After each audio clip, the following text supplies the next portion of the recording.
कुंभमेळा म्हटलं की आपल्या डोळ्यासमोर उभा राहतो तो पवित्र नदी स्नान करणारा आणि आपल्या उपस्थितीने वातावरणात उत्साह भरणारा लाखो हिंदूंचा जनसमुदाय. या मेळ्याला आध्यात्मिक महत्त्व असल्याने भारतासह जगभरातील कानाकोपऱ्यातून भाविक या ठिकाणी येत असतात. बरं, कुंभमेळा हा केवळ आध्यात्मिक मेळावा नाही, तर सांस्कृतिक देवाणघेवाण, धार्मिक चर्चा आणि सामाजिक उपक्रमांचं ठिकाण देखील आहे. या कार्यक्रमात धार्मिक विधी, मिरवणुका, हिंदू संत, तपस्वी आणि भक्तांचा सहभाग असतो.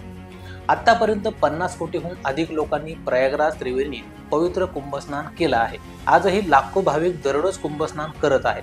सर्वसामान्यांपासून ते अगदी प्रतिष्ठित व्यक्तींपर्यंत सर्वजण कुंभात स्नान करण्यासाठी उत्सुक असतात. पण मध्यंतरी उत्तर प्रदेश सरकार आणि केंद्र सरकारने उत्तम नियोजन केलं असतानाही चेंगराचेंगरी होऊन या सोहळ्याला गालबोट लागलं.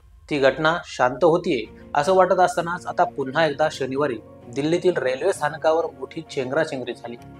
यामध्ये 18 जणांना आपला जीव गमवावा लागला. त्याच पार्श्वभूमीवर लालू प्रसाद यादव यांनी महाकुंभाला फालतू म्हटलं आहे. त्यामुळे आता मोठ्या वादाला तोंड फुटण्याची शक्यता आहे. खरं तर चेंगराचेंगरी झाल्याची घटना दुर्दैवीच आहे, पण सातत्याने अशा घटना घडत असतील किंवा कुणी महाकुंभाच्या विरोधात बोलत असेल तर यावरून महाकुंभाला जाणून बुजून बदनाम केलं जातंय का, असा प्रश्न आता उपस्थित केला जात आहे. त्यामुळे याच प्रश्नाची उकल करण्याचा आपण या व्हिडिओमधून प्रयत्न करणार आहोत. नमस्कार, मी गजानन पौल आणि तुम्ही पाहताय ऋतम मराठी. 13 जानेवारी ते 26 फेब्रुवारी दरम्यान प्रयागराजमध्ये कुंभमेळ्याचं आयोजन करण्यात आलं आहे. खरं तर यंदाच्या कुंभमेळ्याची सुरुवातीपासूनच खूप चर्चा झाली. तसंच यंदाच्या कुंभमेळ्याचं नियोजन पूर्वीपेक्षा उत्तम असल्याचं दिसून येत आहे.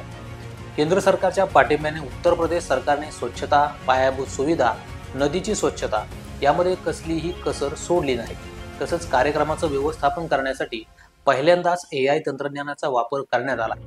या आणि अशा अनेक कारणामुळे जगभरातील भाविक कुंभमेळ्याकडे आकर्षित होत आहेत आणि इथं येऊन पवित्र स्नानाचा आनंद घेताना दिसत आहेत. त्याच पार्श्वभूमीवर काही दिवसापूर्वी राष्ट्रपती द्रौपदी मुर्मू, पंतप्रधान नरेंद्र मोदी, केंद्रीय गृहमंत्री अमित शहा, संरक्षण मंत्री राजनाथ सिंह आणि नुकतंच रविवारी केंद्रीय रस्ते वाहतूक मंत्री नितीन गडकरी आणि राज्याचे मुख्यमंत्री देवेंद्र फडणवीस यांनी सहकुटुंब स्नानाचा लाभ घेतला. फक्त राजकीय क्षेत्रच नाही, तर जवळपास सर्वच क्षेत्रातील दिग्गज महाकुंभात स्नान करताना दिसून आले. खरं तर असं चित्र यापूर्वीच्या अखिलेश यादव यांचं सरकार असताना दिसलं नाही. उलट त्यांच्या कार्यकाळात साधूंना सुरक्षा रक्षकांकरवी मारझोड झाल्याचे व्हिडिओ आजही पाहायला मिळतात. पण आता UPमध्ये हिंदुत्ववादी सरकार आल्याने UPचा चेहरा मोहराज बदलला आहे. त्यामुळे हा चमत्कारिक बदल पाहून लोक आश्चर्य व्यक्त करत आहेत आणि योगी सरकारचं आभार देखील मानत आहेत. आता एकीकडे कुंभमेळ्याच्या निमित्ताने हिंदू समुदाय संघटित होत असताना कदाचित काही लोकांना हे पाहवत नाही अशी परिस्थिती आहे. त्यामुळे कुंभमेळ्याला बदनाम करण्याचे अनेक प्रकार सातत्याने समोर येत आहेत.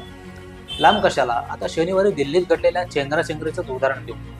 ही चेंगराचेंगरी घडली नाही तर घडवून आणली गेल्याचं बोललं जाते. आता कुंभमेळ्याला बदनाम करणारं हे काही पहिलंच उदाहरण आहे असं नाही, तर कुंभमेळ्याला साध्वीचा भगवा पोशाख घालून आलेल्या मॉडेल हर्षा रिचारियाला सर्वात सुंदर साध्वी म्हटलं जाणं, संन्यासी अभय सिंग यांना IIT बाबा म्हणून अनावश्यक लक्ष दिलं जाणं किंवा कुंभमेळ्याचं सौंदर्य टिपण्यापेक्षा केवळ आपलं उखळ पांढरं करण्यासाठी मोनालिसा भोसले नावाच्या माळा विकणाऱ्या मुलीच्या सौंदर्याच्या बातम्या प्रसारित करणं, तर काही युट्यूबर्स कुंभमेळ्यातील आखाड्यामध्ये जाऊन साधू कसे बनावट आहेत हे दाखवण्याचा प्रयत्न करताना आढळले आहेत. या सगळ्या उदाहरणावरून हा महाकुंभमेळ्याला बदनाम करण्याचा सुनियोजित कट होता का, असा प्रश्न आता उपस्थित होत आहे. शिवाय या दरम्यान एखादी आक्षेपार्ह घटना घडली की लागलीच विरोधक सरकारवर तुटून पडत आहेत.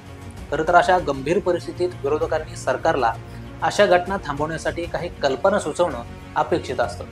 अशा दुःखाच्या काळात सगळे मतभेद विसरून राजकीय, सामाजिक क्षेत्रातील लोकांनी एकत्र येणं गरजेचं असतं. सनातन धर्माची हीच तर शिकवण आहे आणि कुंभमेळाही हाच संदेश देतो. पण अशा घटनांवरही अनेक राजकीय नेते आपली राजकीय पोळी भाजण्याचा प्रयत्न करताना दिसत आहेत.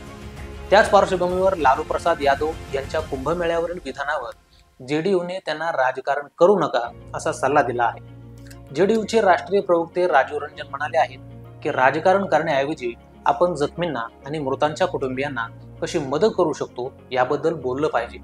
शेवटी कुंभमेळा हा लाखो भाविकांसाठी एक महत्त्वाचा सोहळा आहे. अलीकडच्या काळात घडलेल्या दुर्दैवी घटनांमुळे वादविवाद झाले असले तरी या घटना घडवून आणल्या असल्याची शक्यता नाकारता येत नाही. हे आधी सांगितलेल्या काही उदाहरणावरून लक्षात येतं. अशा वेळी कुंभमेळ्याचं सांस्कृतिक आणि आध्यात्मिक महत्त्व काही घटनांमुळे कमी करता येणार नाही. पण अशा घटना घडू नयेत म्हणून सरकार आणि समाज दोघांनीही सतर्क राहणं गरजेचं आहे. तर या संदर्भात तुम्हाला काय वाटतं? कुंभमेळ्याला खरंच बदनाम करण्यासाठी अशा घटना घडून आणल्या जात आहेत का? ते आम्हाला कमेंट करून जरूर सांगा आणि असेच माहितीपूर्ण व्हिडिओज पाहण्यासाठी ऋतम मराठी न्यूजला सबस्क्राईब करा.